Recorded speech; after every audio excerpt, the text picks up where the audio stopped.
Hello and welcome back. We have understood how the polynomial regression works. It is basically linear regression algorithm taking the polynomial terms so that the hypothesis function becomes a polynomial equation.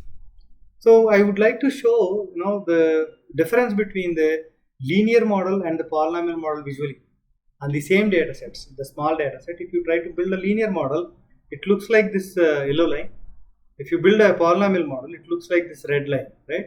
The red dots are the red predicted values are very close to the actual values, so obviously the error is going to be low. The best fit model for this data set is the red dots. So we understood the concept, but as part of this explanation, I would like to introduce a new concept called as pipeline.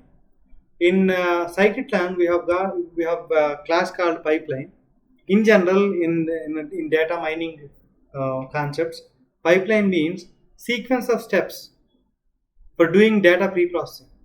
Right? You may actually perform the data cleanup, or maybe impute nulls, maybe try to transform the categorical column to numerical columns, and then you may apply an algorithm. So all these steps are sequence of steps involved in a model building pipeline. So the pipeline class actually supports that. You can actually include all these steps in the pipeline and create one object, which actually helps you in executing or in training a model, in testing the model in test set and production. So this concept, the pipeline concept, comes under code modularization. Okay. So far we have seen individually, and we may do individual coding only, the methods and all that stuff. But knowing pipeline is good. Going forward, we may use pipelines a little more. Okay. So for that, what I did is I have taken two tuples here: the color, the width of the size of the dot, and the degrees of the degree of the polynomial. And here yellow is the linear lines, the first degree polynomials, or the linear equations polynomial, and the size of the bubble is going to be 2. So I have taken two tuples there and a for loop. When the tuples are there inside a tuple, the first tuple will come, and then it gets unpacked to style, width, and degree.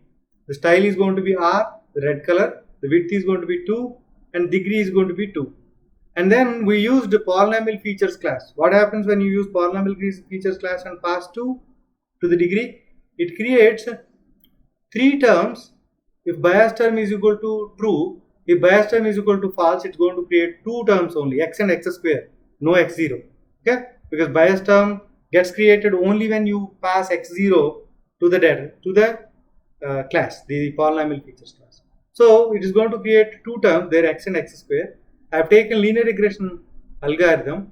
Now what I need to do is I need to pass the data set to the polynomial features so that it creates 2 terms, the x and x square, and then I need to pass that x and x square data set and y, the x values and y, to the linear regression model so that it creates the hypothesis function theta 1 x1 square plus theta 2 x1, or theta 1 x plus theta 2 x1 square.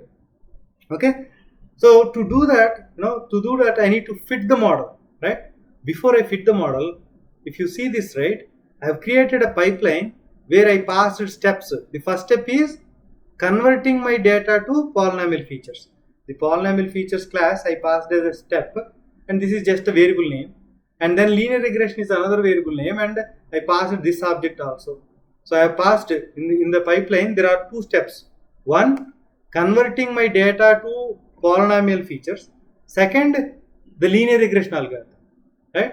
So if you take this polynomial regression pipeline and say fit and pass x and y, the polynomial features class will take x, convert into x and x square, and then the linear regression algorithm will take x and x square and y and train a model, fit a model.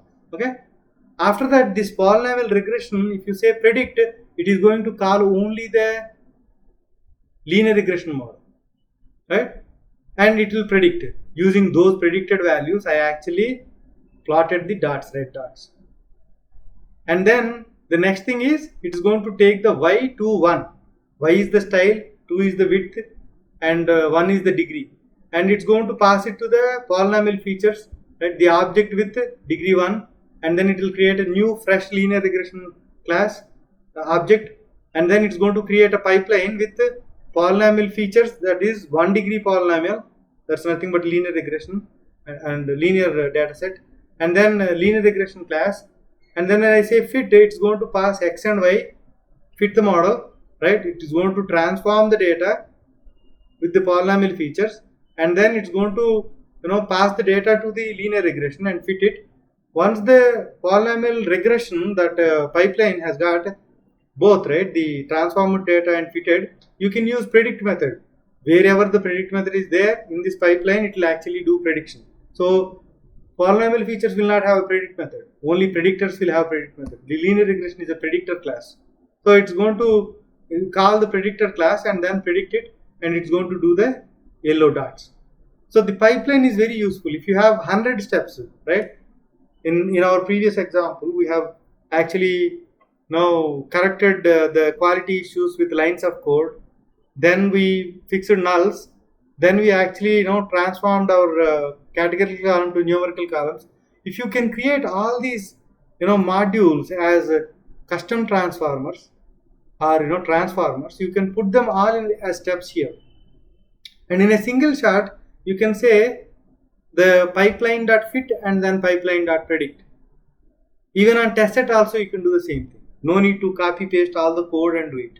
This is called as code modularization. Maybe after some time we start using pipeline a lot, and you will get used to it. This is just to understand that code modularization can be done in scikit-learn very efficiently. If you experiment with this, you will get to know more. Thank you.